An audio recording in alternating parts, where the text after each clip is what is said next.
Hello everyone, कैसे हैं आप लोग? मस्त हैं? उम्मीद करता हूं मस्त होंगे, चकाचक है सब कुछ।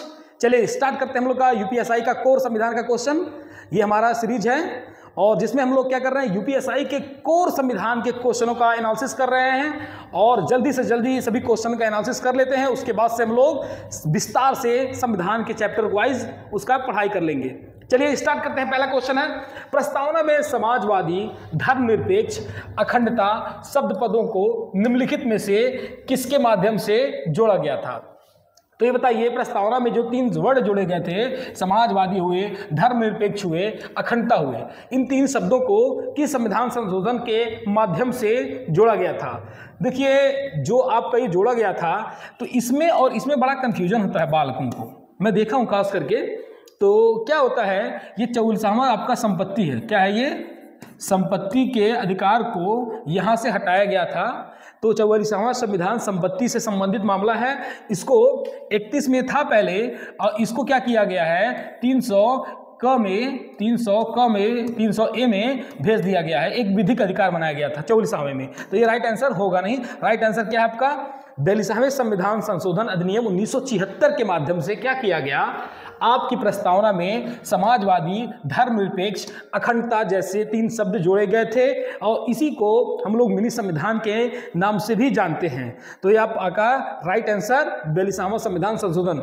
बहुत सारे संशोधन हुए हैं, इसको एक बार अच्छे से 42वें संविधान संशोधन को अच्छे से पढ़ा जाएगा। क्या क्या किए गए थे इसमें? कुछ राज्य सूची के विषय थे, मतलब कि उसको क्या किया गया, समवर्ती सूची में ऐड किया गया था, वो सब इसी में अंतर्गत में आता है।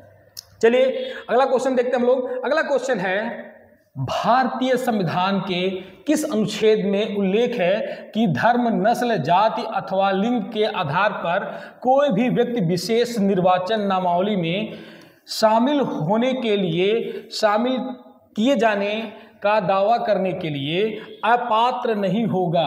क्वेश्चन आप समझ लीजिएगा। मतलब कि ये कह रहा है, संविधान के किस अनुच्छेद में उल्लेखित है कि धर्म, जाति, नस्ल भेदभाव के आधार पर किसी भी व्यक्ति विशेष को निर्वाचन नामावली में शामिल होने के लिए या शामिल किए जाने का दावा, ठीक है, अपात्र नहीं होगा। ये किस प्रावधान में दिया गया है? ये प्रावधान में दिया गया है 324 तो नहीं है, ये निर्वाचन संबंधित मामला है आपका। ये राइट आंसर किसका है? ये 325 इसका राइट आंसर ये है। तो इसमें ये बात बताई गई है आपका 325 इसका राइट आंसर होगा। अब देखिए अगला क्वेश्चन है आपका, न्यायालय द्वारा किसी भी सरकारी अधिकारी को जारी किए जाने वाले परमादेश याचिका का वास्तविक अर्थ क्या होता है जिसमें उसे उसके आधिकारिक कर्तव्यों का पालन करने को कहा जाता है? देखिए, परमादेश को आप ये ऐसे पढ़िएगा, परमादेश, हम आदेश देते हैं, हम आदेश देते हैं। इससे ये चीज रिलेट करके याद कीजिएगा, हमेशा बहुत बार रिपीटेड क्वेश्चन है। ये रिट है और रिट हमारे संविधान में 5 प्रकार के रिट होते हैं और जो रिट होते हैं आप बहुत बार पूछा गया है। अनुच्छेद 32 के अकॉर्डिंग आपका क्या दिया जाता है? अनुच्छेद 32 के अकॉर्डिंग सुप्रीम कोर्ट करता है जारी और 224 के अकॉर्डिंग कौन करता है? High court. 224 की 26, ठीक है। आइए देखते हैं आगे अगला क्वेश्चन है, 1953 में भारत की केंद्र सरकार द्वारा गठित राज्य पुनर्गठन आयोग के अध्यक्ष कौन थे? आपको बताना है 1953 में जो केंद्र सरकार द्वारा गठित राज्य पुनर्गठन आयोग था, राज्य पुनर्गठन आयोग का गठन कब हुआ था? 1953 में। तो उसके अध्यक्ष कौन थे और सदस्य कौन थे? देखिए, अगर मैं देखूं इसमें फजल अली भी थे और के.एम. पाणिकर भी थे और H.N. कुंजरू भी थे।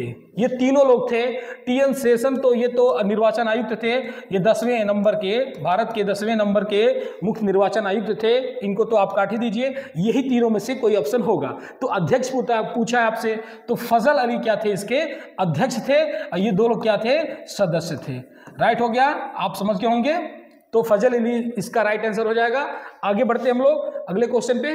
अगला क्वेश्चन है, भारतीय संविधान की निम्न में से किस अनुसूची में भारत के राष्ट्रपति को परिलब्धियों, भत्तों और विशेषाधिकारों का उल्लेख मिलता है? देखिए 8वीं सूची तो भाषा से संबंधित है और 5वीं अनुसूची अनुसूचित जातियों से संबंधित मामला कुछ रखा गया है। 4थी अनुसूची तो बिल्कुल नहीं है आपका। तो ये क्या है, दूसरी अनुसूची इसका क्या हो जाएगा, राइट आंसर हो जाएगा। दूसरी अनुसूची में आपने पढ़ा होगा, मैं स्टार्टिंग में इसके प्रीवियस ईयर क्वेश्चन में पढ़ाया था, शपथ वेतन दो और उसके बाद से तब शपथ लेंगे, इस टाइप का प्रावधान करके मैं पढ़ाया था, उसको रीड करके इसका राइट आंसर क्या हो जाएगा, 4 हो जाएगा।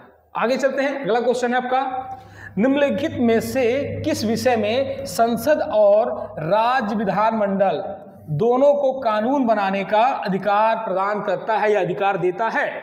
तो आपको ये बताना है इसमें से कौन से ऐसे विषय हैं इन चारों में से जो क्या करते हैं कि राज्यों को भी और आपके संसद को भी, राज्य विधानमंडल को और संसद को, मतलब केंद्र और राज्यों को, दोनों को क्या करते हैं, आपको कानून बनाने का अधिकार देता है। तो इसमें से कौन सा है?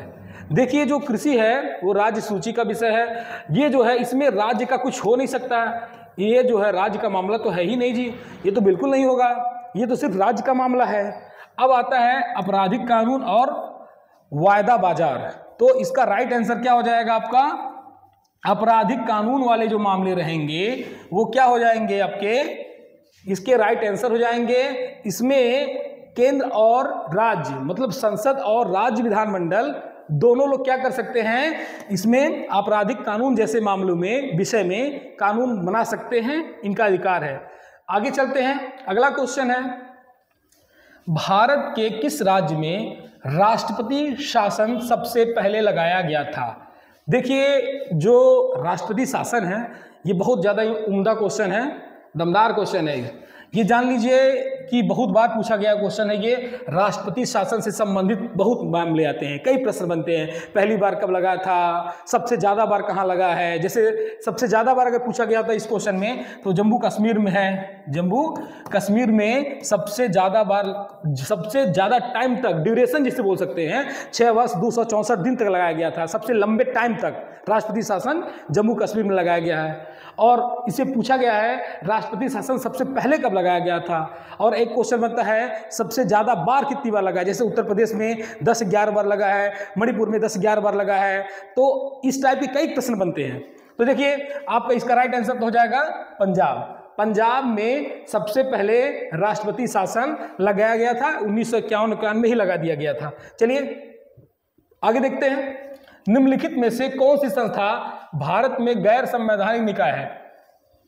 आपको बताना है संवैधानिक निकाय नहीं है, मतलब अनुच्छेदों में इसका विवरण नहीं मिलेगा। आपको इसमें यह बताना है कि कौन सी निकाय क्या है, संवैधानिक निकाय नहीं है। देखिए आपका संघ लोक सेवा आयोग, आप बहुत अच्छे से जानते हैं कि संघ लोक सेवा आयोग एक अखिल भारतीय सेवा के अंतर्गत में आती है। ये क्या है कि आपका संविधान में इसका उल्लेख है, कई बार प्रश्न कराए गए हैं। वित्त आयोग 280 वाला है, और ये आप लोग जानते ही होंगे निर्वाचन आयोग 324 वाला मैटर है। ये भी संवैधानिक, ये भी संवैधानिक, ये भी संवैधानिक, ये भी संवैधानिक, ये भी संवैधानिक। और राष्ट्रीय मानवाधिकार आयोग आपका ये 1993 में आया था। ये 1993 में एक बिल के माध्यम से आया था। इसका राइट आंसर क्या हो जाएगा, 4 हो जाएगा। चलिए आगे बढ़ते हैं, अगला क्वेश्चन देखते हैं। अगला क्वेश्चन है, यदि सभी निर्देशक तत्वों का अच्छी तरह पालन किया जाए और उन्हें संपूर्णता से लागू किया जाए तो हमारा देश इस धरा पर स्वर्ग हो सकता है। देखिए, और यह भारत के किस पूर्व न्यायाधीश की टिप्पणी है? आपको ये बताना है, ये जो स्टेटमेंट है कि यदि सभी निर्देशक तत्वों का अच्छी तरह से पालन किया जाए और उन्हें संपूर्णता से लागू किया जाए तो हमारा देश इस धरा का, इस पृथ्वी का सबसे, मतलब बोल सकते हैं कि स्वर्ग हो जाएगा। इसका ये जो स्टेटमेंट है इसमें से किसने दिया था? ये बता भी दिए हैं कि क्या थे, भारत के मुख्य न्यायाधीश रह चुके हैं पूर्व वाले। तो आपको बताना है इसमें से इनका के मतलब स्टेटमेंट किसका है। तो इसमें एस सी ठाकुर का नहीं है, दीपक मिश्रा जी का भी नहीं है, इसमें है MC चागला। MC चागला का ये स्टेटमेंट है जो आपके नीति निर्देशक सिद्धांतों का स्टेटमेंट है कि अगर उनको संपूर्ण तरीके से, पूरी तरीके से लागू किया जाए तो भारत देश स्वर्ग जैसा होगा। आगे देखते हैं, अगला क्वेश्चन है, वर्तमान में कितने भारतीय राज्यों में 5वीं अनुसूची के क्षेत्र हैं?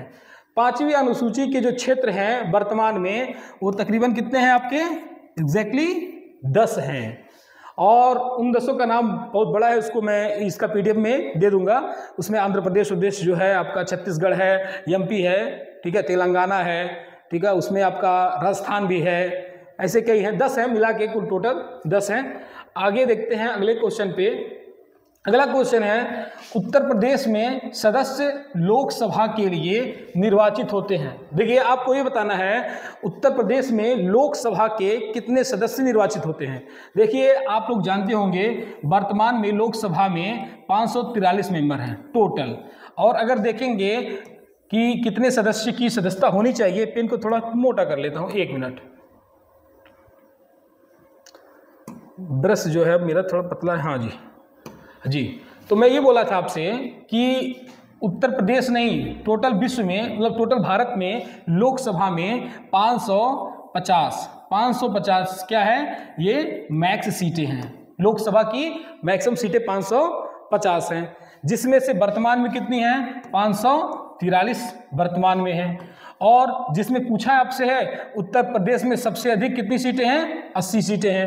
राइट आंसर आपका 80 सीटें हो जाएंगी। अब देखिए इससे एक और क्वेश्चन बनता है कि कितनी सीटें लोकसभा में SC के लिए हैं और ST के लिए हैं, ऐसे कई प्रश्न आते हैं कि मतलब कि लोकसभा में इतनी सीटों में कितनी सीटें आरक्षित हैं। जैसे उत्तर प्रदेश में ही देख लीजिए, उत्तर प्रदेश में टोटल लोकसभा की सीटें कितनी हैं, 80 हैं। इस 80 में कितनी सीटें SC कैटेगरी के लिए, अनुसूचित जातियों के लिए आरक्षित की गई हैं। तो इसका राइट आंसर क्या हो जाएगा, 17 सीटें क्या की गई हैं, आरक्षित की गई हैं उत्तर प्रदेश में। और टोटल में कितनी सीटें हैं SC के लिए, 550 में कितनी सीटें हैं, 84 सीटें हैं SC के लिए। आपकी 84 सीटें SC के लिए क्या की गई हैं, निर्धारित की गई हैं। आगे देखते हैं अगले क्वेश्चन पे। अगला क्वेश्चन है आपका, क्या हो गया, अगला क्वेश्चन है आपका, देखिए, राष्ट्रीय सुरक्षा अधिनियम के तहत किसी भी निश्चित नजरबंदी आदेश के अनुसरण में किसी भी व्यक्ति को जिस अधिकतम अवधि के लिए नजरबंदी किया जा सकता है वह होगी। देखिए राष्ट्रीय सुरक्षा अधिनियम आपका 1980 में आया था और इसके तहत क्या करता है, ये किसी भी व्यक्ति को नजरबंदी के आदेश के अनुसरण में मतलब अधिकतम कितने दिन तक क्या हो सकते हैं उसको नज़रबंद कर सकते हैं, इस टाइप की बात पूछ रहा है। इसका भावार्थ यही आ रहा है। तो नज़रबंदी की तिथि से 3 महीने नहीं जी, 12 महीने होते हैं। कितने महीने होते हैं, नज़रबंदी की तिथि से 12 महीने तक वो क्या कर सकते हैं, उनको रिहाई में ले सकते हैं, कैद कर सकते हैं, नज़रबंद कर सकते हैं। इसका राइट आंसर 3 वाला ऑप्शन सही होगा। चलिए आगे देखते हैं अगले क्वेश्चन की तरफ। अगला क्वेश्चन है आपका, भारतीय संविधान के किस अनुच्छेद में उल्लेखित है कि राज्य भारतीय क्षेत्र के अंतर्गत किसी भी व्यक्ति को विधि के समक्ष समानता या विधि के समान संरक्षण से वंचित नहीं किया जाएगा। देखिए बहुत इजी क्वेश्चन है, राइट टू फ्रीडम में ये बात बताई गई है।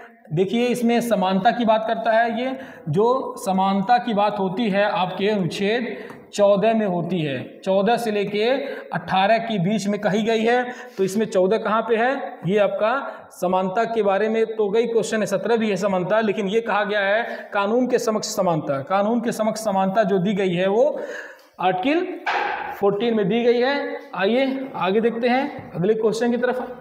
अच्छा जी, क्वेश्चन खत्म हो गया। देखिए ये कोर संविधान के जो क्वेश्चन हैं हम लोग किस पे डिस्कस कर रहे हैं, ये हैं कोर संविधान के क्वेश्चन। तो कोर संविधान के जो क्वेश्चन हैं वो ऐसे प्रश्नों को ही लाया गया है। ये 2021 के यूपीएसआई का जो शिफ्ट वाइज पेपर हुआ ना, कई शिफ्टों में हुआ था, उसी के कोर संविधान के क्वेश्चन को मैं छांट के लाया हूँ। इसमें रहता है 40 क्वेश्चन। 40 क्वेश्चन में कोर संविधान के क्वेश्चन जो मिले हैं मुझे वो 13 क्वेश्चन ही मिल पाए हैं। कई वीडियो में आप देखेंगे इसमें कई 13 क्वेश्चन रहते हैं, कई में 15 रहते हैं, कई में 22 क्वेश्चन रहते हैं। तो जैसे क्वेश्चन रहते हैं मैं वैसे ही लाता हूँ, ये अपनी मर्जी से नहीं करता हूँ। ये तो ये आपका 23 नवंबर का है, इसके बाद 24 नवंबर, फिर 25 नवंबर, ऐसे करके मतलब कि आपका दिसंबर में कुछ पेपर हुआ था। ये 2021 खत्म हो जाएगा, इसके बाद से हम लोग 2019 का पेपर पढ़ेंगे। मतलब जितने भी संविधान के क्वेश्चंस रहेंगे सब हमको पहले क्या करने हैं, सॉल्व कर लेने हैं। उसके बाद हम लोग क्वेश्चन पढ़ेंगे अच्छे से, स्टेप बाय स्टेप। चलिए जी, धन्यवाद।